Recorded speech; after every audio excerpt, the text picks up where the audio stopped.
أعوذ بالله من الشيطان الرجيم بسم الله الرحمن الرحيم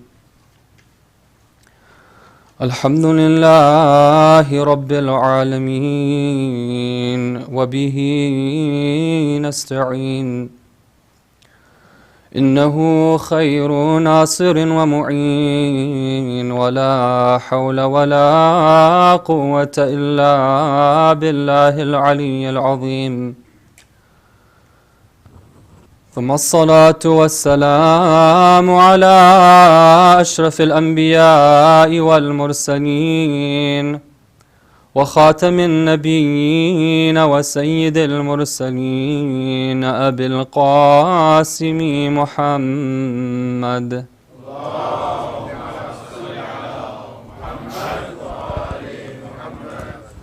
وعلى آل بيته الطيبين الطاهرين المعصومين المظلومين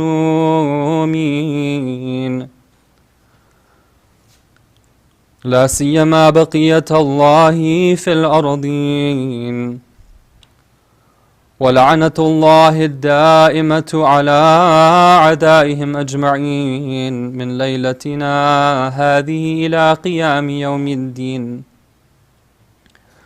السلام على الحسين وعلى علي بن الحسين وعلى أولاد الحسين وعلى أصحاب الحسين صلوات.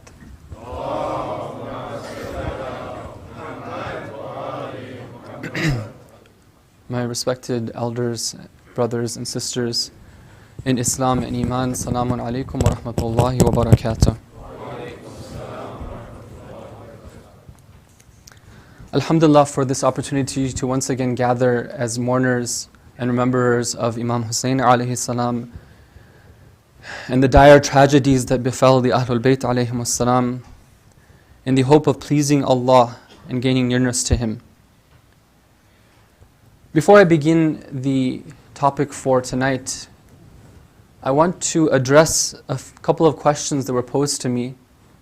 Alhamdulillah, there were some brave people who came forward and asked some questions. And so I thank you for that. And I felt that the answers would be useful to everyone if I were to do it publicly from the minbar. If you recall, a few nights ago, we were speaking about the importance of planning ahead.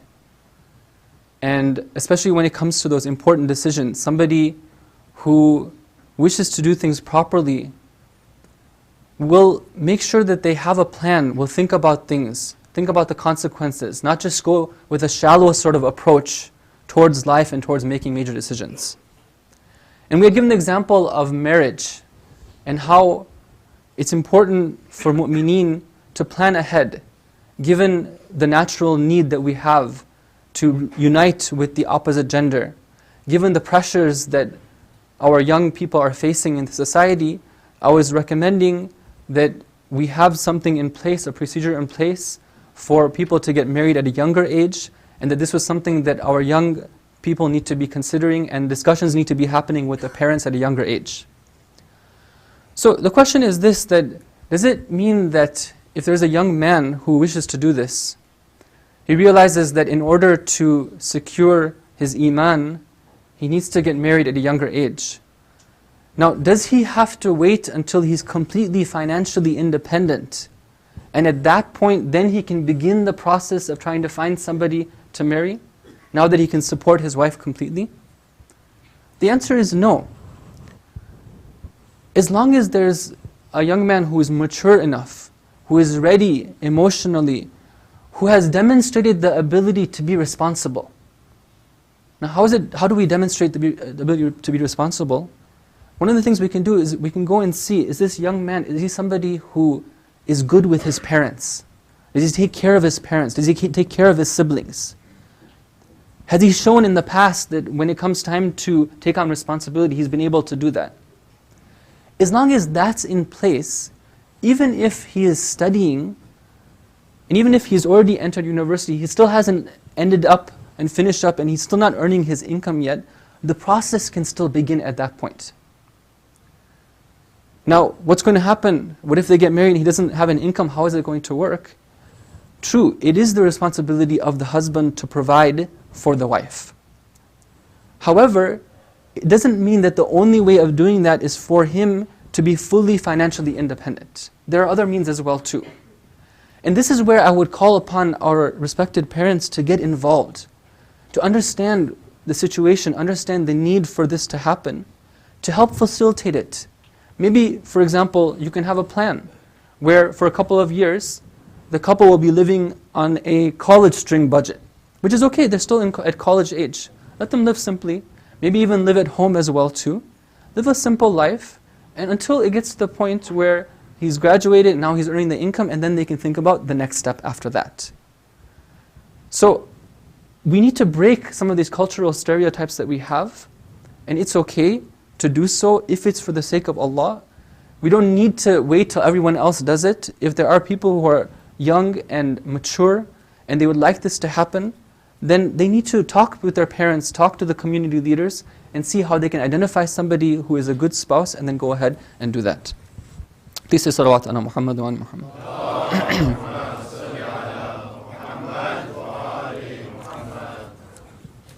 The second question had to do with last night's lecture. If you recall, we were speaking about how in the culture of instant gratification, we like to take the path of least resistance. We like to do things in a very easy sort of way, even when it comes to our social relationships. We say that, yeah, if this person makes me happy, this person is fun to be with, then I'm going to be friends with them. And we explained how when we go to the Islamic teachings, there's a different story. We said that if there's two divisions that we went through. One of the divisions was between those who are opposed to Islam and those who are not opposed to Islam.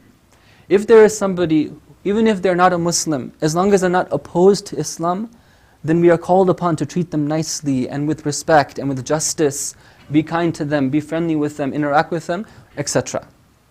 But there was another breakdown that we talked about, which had to do with who we are going to associate with in our close circles.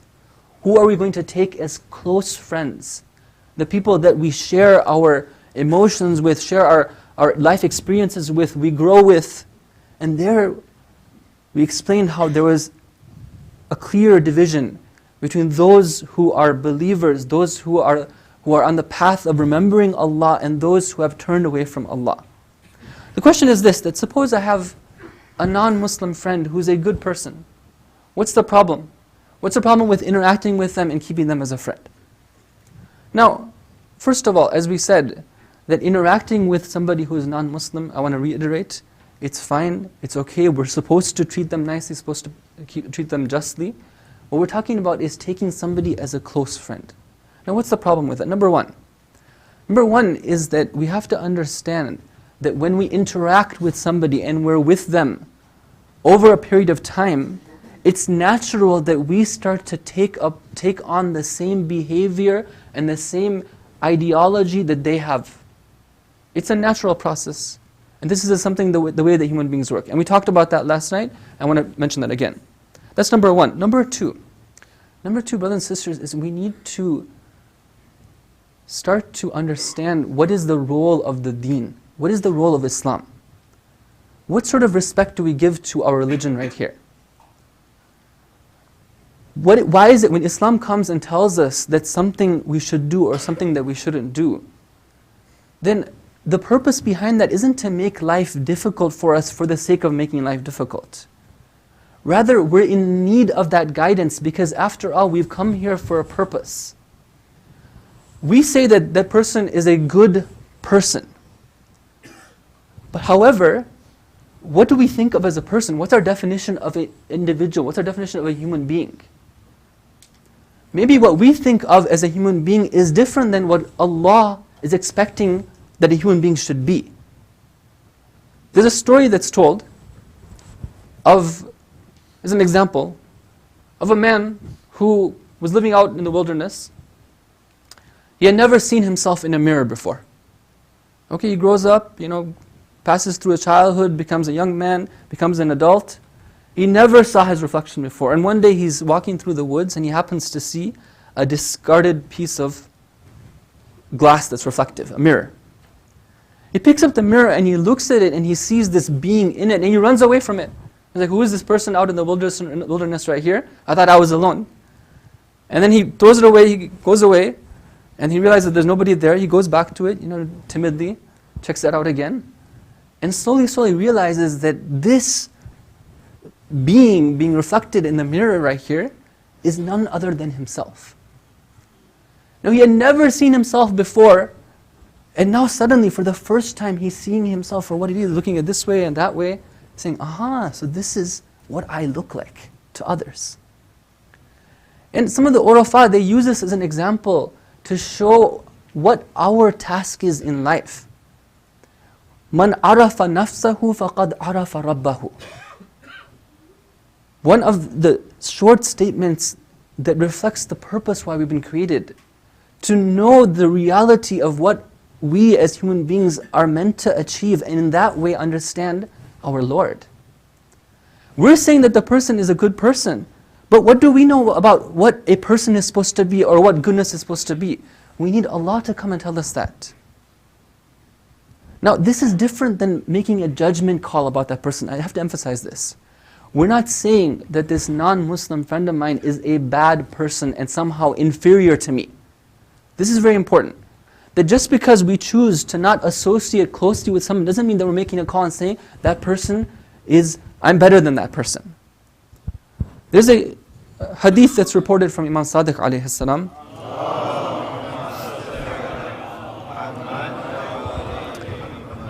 He makes a statement to one of his companions. He says that anybody who considers himself to be better than another person is somebody who is a mustakbir, somebody who has pride in him, somebody who has arrogance in him.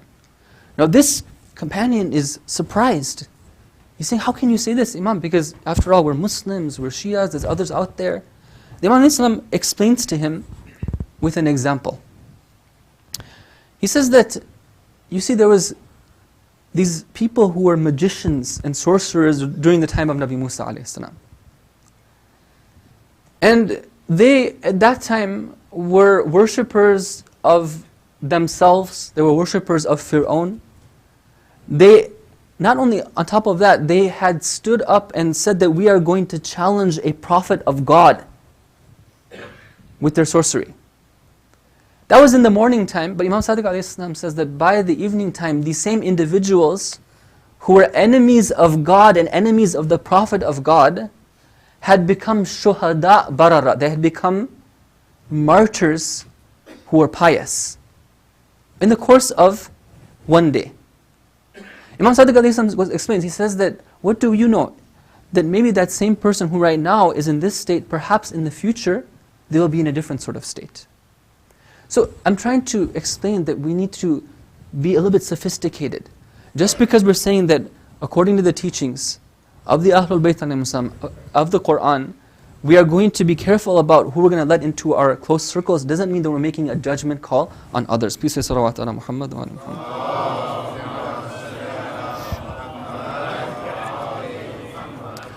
Now, inshallah, the topic I'd like to address for the remainder of this speech is an application of what we just talked about.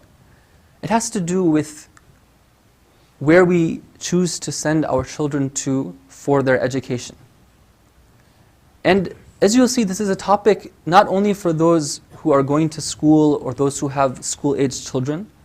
It's a topic for all of us. And inshallah, I'll explain as we go later on, as we get further through the discussion, how that is. First of all, I'd like to turn to the words of our maraji' and see what they have to say about this issue. I'm quoting to you now a question and answer that was done of Ayatollah Sistani, may Allah protect him. The question is this. It says that there is a school in Europe, and the teachers in that school do not believe in any religion. And in fact, in front of their students, they make statements in which they deny the existence of God. Is it permissible for us to keep our children who are Muslim in that school despite them being affected and influenced by what the teachers have to say, with a significant chance. There's a significant chance that they will be affected by what the teachers have to say. Answer: it is not permissible to do so, and the guardian of the child will take full responsibility in regards to that. Now this is something which gives us a red line, which is that if it's the case that we know that by sending our children to a particular school environment, there's a good chance that they're going to be affected when it comes to their faith, then according to this opinion and this fatwa of Aidul Sistani, and it's not allowed, and we're sure that the other Maraja would also have the same opinion. That's when it comes to the red line, but we're not always trying to toe the red line, right? I mean, our job isn't to always go and find out what is the extreme, and just go right before that, right before we're about to fall over into the pit. That's where we stop. We're trying to find out what sort of lifestyle we want to lead. How do we have that tawheedi culture, that tawheedi lifestyle? And that involves understanding what are the guidelines that we have from Islam when it comes to this sort of thing of educating our children and what environments we want to put them in. I want to take you to some of the traditions we have from the Ahlul Bayt al-Islam in this regard. The first is from Amir al-Mu'mineen Ali ibn Abi Talib alayhi salam.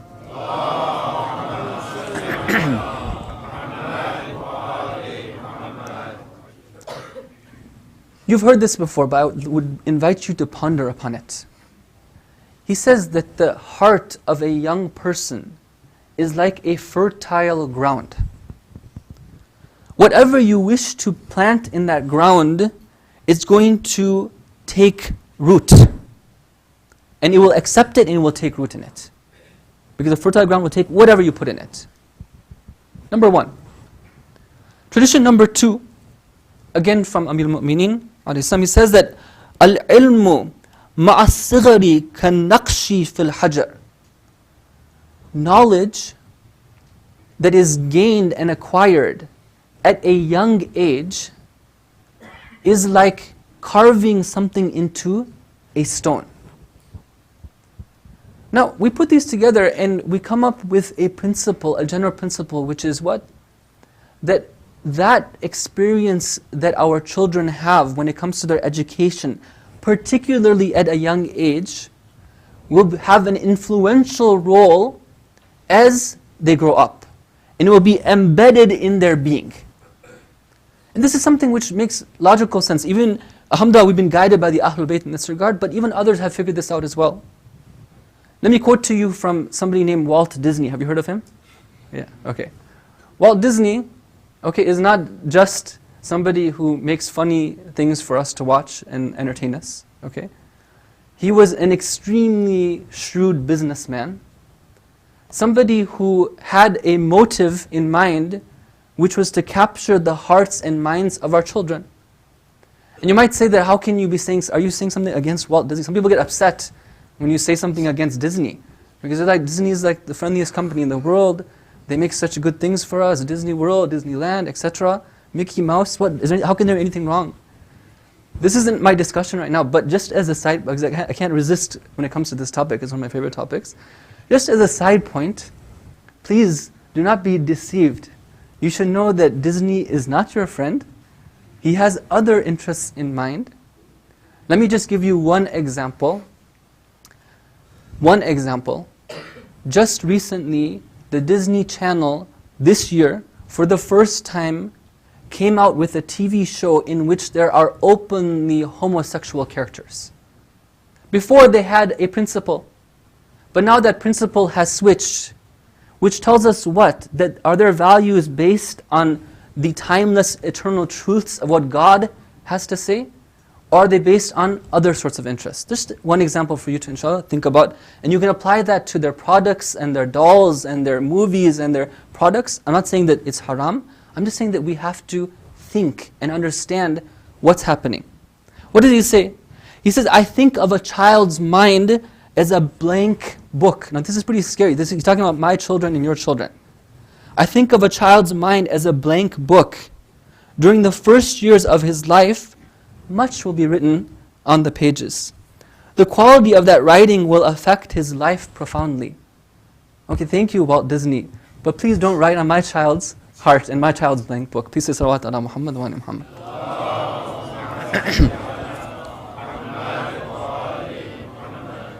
Brothers and sisters, when we put this together, and we just think about it and look at it without any bias, what it tells us is that when it comes to the education of our children, the ideal, more than just the ideal, the recommended, the way to do it is to educate our children in a Muslim environment where the process is being managed and is being accomplished and implemented by followers of the Ahlul Bayt alayhim as-salam. And it's very clear. There's no doubt in that. But some people bring up objections. So I'd like to just address a few of those objections. First of all, it's the famous objection that if we do that, our children will not know how to integrate into the society. They will be stuck without that ability to interact with non-Muslims. And therefore, we need to put them into the schools and let them interact. Now, the person who says this has a point. There's no question about that. We need to be able to interact and interoperate and work and communicate, all that type of thing. We're not living in a bubble after all. That's obvious. But is this the only way of accomplishing that? That we have to therefore forget the idea of a school? There's other ways of accomplishing it, and particularly at a young age where it's particularly important, and we saw how it will have particular influence when it comes to the future of that child. Everything has its time and its place. Especially the younger years, that's not the time and place. And the only way of doing it is not the environment of the school. And in fact, if you take that argument, then you could say that, well, what's the point of even having an Islamic society? Because after all, even when we have an Islamic society, we need to interact with non-Muslims. Okay, yeah. So that means that maybe we shouldn't have an Islamic society as well too. We should just live freely and have no sort of like Muslim type of institutions at all. In fact, what do we need the government of the Imam of our time to be established for? Because after all, we need to be able to interact with others. I'm saying that the argument doesn't hold up as we go forward with it. Objection number 2 is that when it comes to education and it's just information, it's just academics. Right? We can have our Sunday schools and we can have people going to normal schools. Now, I want to say first of all right here is that I really appreciate all the efforts that those who run the Sunday school are putting in, and those who are teaching there. Countless efforts and hours and sincere work, and we all are products, and whatever we have gained, if anything, comes from those Sunday schools. So may Allah reward all those who have been involved with that. Please say aloud salawat for their efforts.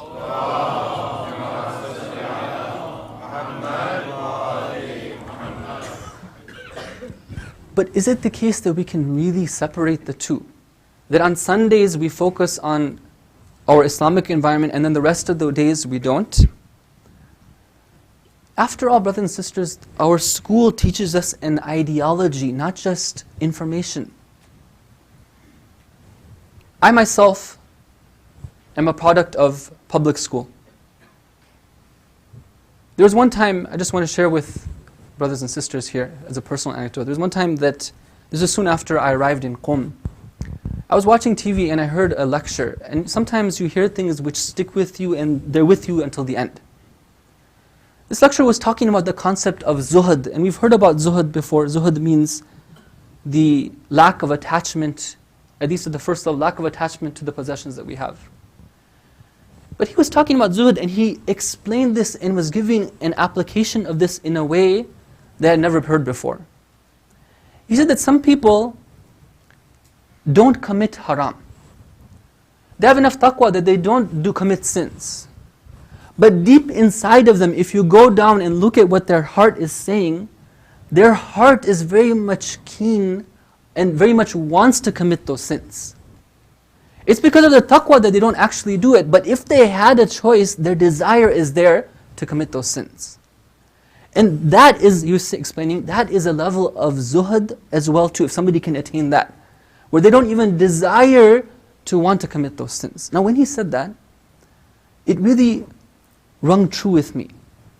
Because the reality is that even if our children are able to protect themselves in those environments, because they're being presented with people who are going for sin, going for their girlfriends and boyfriends and proms and this thing and that thing, listening to that music video and that person, even if our child is not committing the haram, to imagine that they have no desire to want to go for that is being extremely naive and being completely not taking in the reality of the situation.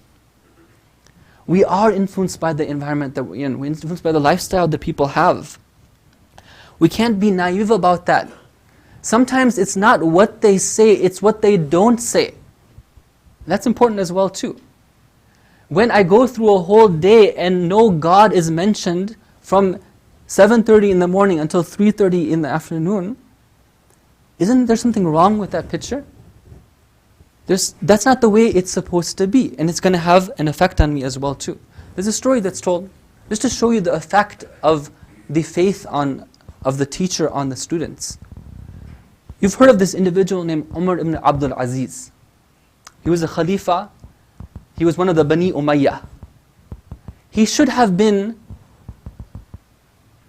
an incredible anti-Alawi, anti-Shia figure. But when we go to history, we see that him, compared to the other Umayyad Khalifas, he was somebody different. For one thing, before his time, it would be common for Imam Ali to be cursed from the mimbar. But when he comes, he bans that. Before his time, the Khulafa had misappropriated fadak for themselves. But he's the one who comes and restores the land back to the Ahlul Bayt alayhim wasalam. Why is it that Umar ibn Abdul Aziz was different than the others? Historians attribute it to one reason, which is that he had a teacher who was a mu'min. And that teacher saw that he was being influenced by the thinking of the Umayyads. He too, as a young boy, out of fun and out of jest, this is how terrible the situation was at the time. Out of jest, he would be cursing Imam Ali alayhi salam, out of fun. But his teacher found a way to make him understand that this is something which is wrong, and he planted that seed within him, and eventually it bore fruit, and he became what he became. Please say salawat ala Muhammad wa ala Muhammad.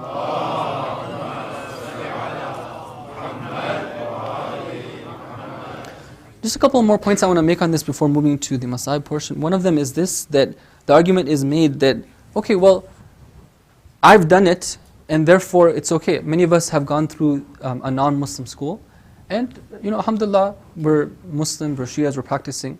So therefore it's okay for the children to go as well. And the answer is, yeah, it is okay. Nobody's saying that it's haram.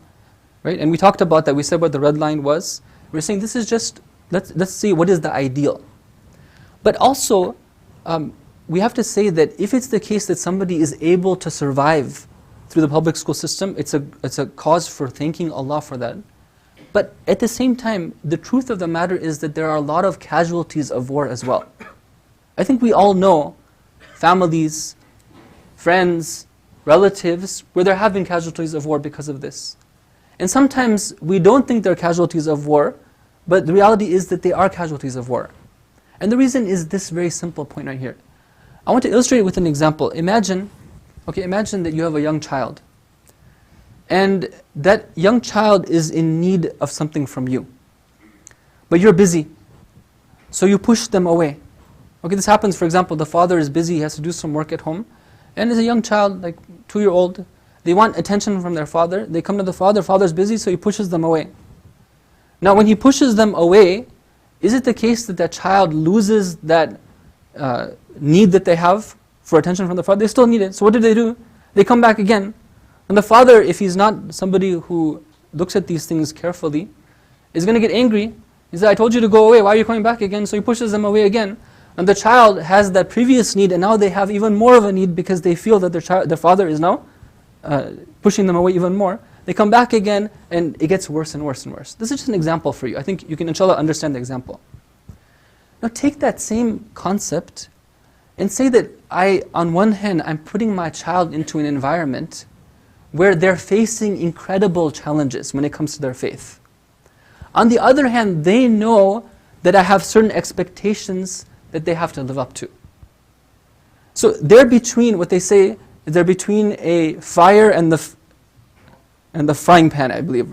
Something like that's the extent. Between the fire and the frying pan. Between a rock and a hard place. Ahsantum.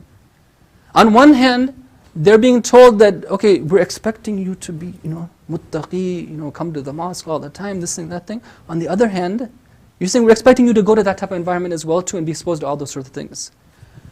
When you're between a rock and a hard place, and you have a bit of a bulk to your body, what's going to happen is you're going to be squeezed.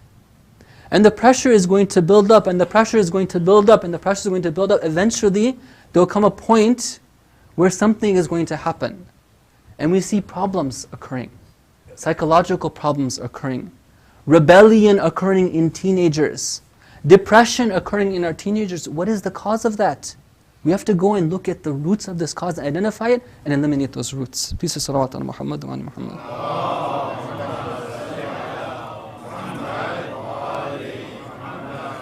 The last point I want to make, brothers and sisters, the last objection that I want to address tonight is that following that, okay, all that you said is fine, but our Islamic schools, they're not up to standard. They're kind of just like a glorified Sunday school after all. Just our people managing them. We need to get in, we need to do things like the proper sort of way, if we really want our children to go to school.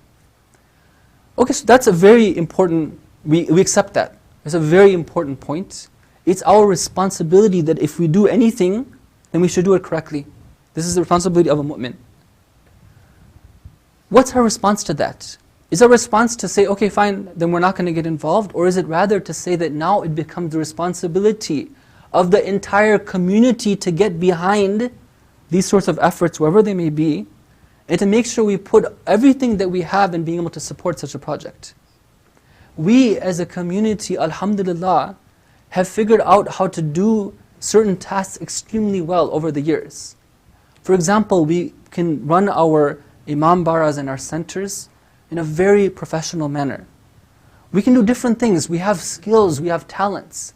Can we not grow and accomplish those skills and acquire those skills in order to be able to do this as well too?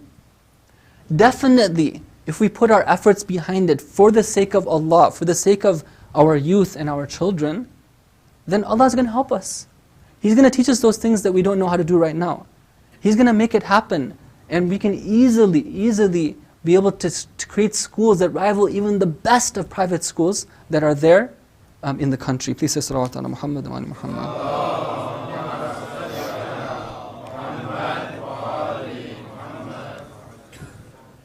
I pray that inshallah you'll take these comments in the spirit that they were offered. Again, it's not a condemnation of anyone. It's more of an encouragement for us to think about this important issue, make sure that we have our priorities straight, and see if we can get behind and support. Even though it might be the case that my children are graduated from school, still I have a role to play in this very, very important part of the Islamic societies that we are trying to build. One more salawat, please.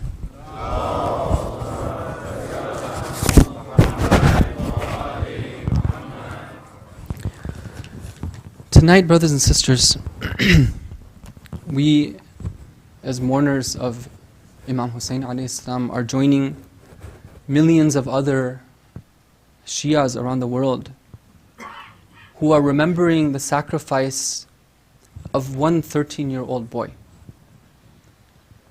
And we have to say for our youth, our young people, that do not think of yourselves as being insignificant just because your age is insignificant. Here we have an example of a 13-year-old that can be an inspiration for people around the world for centuries to come. I want to mention something about the place of orphans in Islam, because our story today is a story about an orphan by the name of Qasim ibn al-Hasan. The story comes to us from Imam Ali alayhi salam. What happened is that one time they had given him some gifts of some sweets and some honey from a foreign land. And when he got those gifts, he called the people together and he told them that go and find all the orphans in the city as well too. When they came to him, he distributed the honey to different people, but he took the lids of those jars and he gave it to the orphan young children for them to be able to lick the honey from those lids. And the people around him were asking him, why are you doing this thing right here? He says, the reason why I'm doing that because is the following. He says, Innal Imam Abul Yatama. The Imam is the father of the orphans. That's his role. When I do this right here, I'm taking the place of their father who would have done such a thing. This is just an example to show what sort of love our Imams have for the orphans. Now imagine that you have an Imam who is given the custody of a child who himself is the son of an Imam. It was 10 years prior to the tragedy of Karbala, when Imam Hassan al-Mujtaba alayhi salam is on his deathbed. He has been poisoned. The poison has severely affected his body.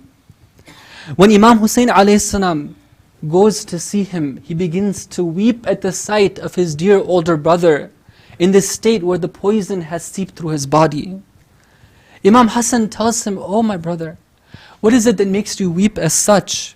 He says, "I'm crying because of your situation, oh my brother Hassan." But Hassan alayhi salam responds to him. He says that this is just poison that has come into my body. وَلَكِنْ لَا يَوْمَ كَيَوْمِكَ يَا أَبَا عَبْدِ اللَّهِ. There is no day like your day, Abu Abdullah al-Hussein. Yours the day is a time to weep. Yours is the day for which tears should be shed, for which we should be mourning and commemorating the injustice. And then he tells him that, "Oh my brother, after me I leave you in charge of my family. I leave you in charge of my children. If they do something wrong, then please forgive them. And if they do something good to you, then please accept it from them. And I just ask you for one thing, that when I die, then please bury me next to my grandfather, the Messenger of Allah." Imam Hussein a.s. takes the custody of these small children. One of them is Qasim ibn al-Hassan, who is just a 3-year-old boy at that time. And he grows with his uncle. His uncle is the one who takes care of him and who raises him. And now we come to Karbala. It is the night of Ashura. Imam Hussein a.s. is delivering what seems to be an important sermon. All the great companions are surrounded him. Qasim must have seen that the likes of Zuhair ibn Qayn and Nafi ibn Halal, and then the Ahlul Bayt like Abbas and the others are gathered around Imam Hussein. What is he saying to them? He sees that he's telling them about tomorrow and how those who will be with him will definitely be martyred. Qasim ibn al-Hassan has one question for his uncle. He goes to his uncle and he says, "Oh my uncle, I have one question for you. You mentioned that there will be people who will be killed tomorrow for your sake. Will I also be one of those people?" Imam Hussein doesn't want to answer him. He wants to test him. He wants to see who is this Qasim who is the son of Imam Hassan. He says that, "How do you find death? What does this death mean to you?" He says without hesitation, "Ahla min al-asal." The death for me is sweeter than honey.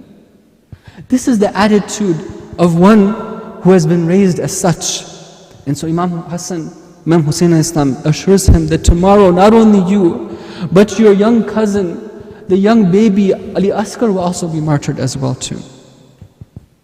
La hawla wa la quwwata illa billahi al-ali al-azim. This young man, this young boy, he has not reached of age yet. He's roughly only 13 years old. He's now readying himself for battle on the day of Ashura. He sees that the companions, one by one, have given up their lives, and now it's the time for the Ahlul Bayt alayhi salam. He sees his older cousin Ali Akbar alayhi salam go forth and give his sacrifice. And now he readies himself for the battle. He goes to his uncle to bid him farewell. But when he comes to him, Imam Hussein looks at him and he begins to cry when he sees Qasim. He hugs him very tightly. Both of them are weeping. I don't know what kind of love this is between the uncle and the nephew. Imagine the beauty of this sight, the Imam of the time hugging and weeping over the departure of the son of an Imam. Qasim asks his uncle, "Oh, my uncle, will you give me permission to go into the battlefield?" But the Imam ﷺ, according to some reports, is hesitant. Qasim insists. He begins to kiss the hands of his uncle. He begins to beg him, "Please let me go." But Imam Hussein perhaps was in turmoil, because after all, he had taken a promise. He had promised his brother that he would take care of his children. But Qasim insists. He realizes that this is something that he wants to do. He gives him permission. Now there's one among the enemy army who reports this incident in great detail for us in the books of history. He says that I was looking at the army of Imam Hussein, and suddenly from that army there is a small figure who is approaching us. It seems like it is that of a young boy who is coming to us. But this young boy is so beautiful that it's as if he is like the new moon in the sky. Imagine that there's a dark sky and there's a splinter of a new moon showing its light among the darkness. This is how Qasim, how beautiful he is. And he goes to them. He's facing thousands of us, this enemy reporter says, and suddenly he bends down because his left sandal has become untied. He doesn't care about those. Without any hesitation, he's so brave that he bends down, he ties his sandal, and he continues approaching us without any hesitation. It seems like he wasn't even armed for battle. He just had a sword with him. He didn't have proper armor. He was just a child after all. But yet he is crying out. What is he saying? What is his battle cry? He says, "In tunkiruni fa'ana ibn al-Hasani." If you don't know me, I am the son of Al-Hasan. Sidd al-Nabiy al-Mustafa al-Mu'tamani. I am the grandson of that prophet who was chosen, who was the one who was the trustworthy. هذا حسين كالأسير المرتهن. This is Hussein, he is a prisoner. بين أناس لا سقوا صوت المزني. He is among people. May Allah curse them. May they never, may their thirst never be quenched by the falling rain. What is this young boy going to do? He goes and faces them. He begins to fight one after the other. This young boy is there. He is crying out, perhaps his encouragement to himself. He is saying, "La tajza'i nafsi, fa kullun fani." Oh my soul, do not weaken at this point. Be strong. Al-yawma talqayna dhura al-jinani. You're going to reach the highest pinnacles of paradise. This reporter from the enemy is seeing what's going on. He sees that one of the soldiers by the name of Amr says, "Let me go and attack this child. Let me go and finish him off." But the reporter tells him, he says, "How can you do such a thing? He's just a child. Let other people finish him off. I would not lift a finger against him."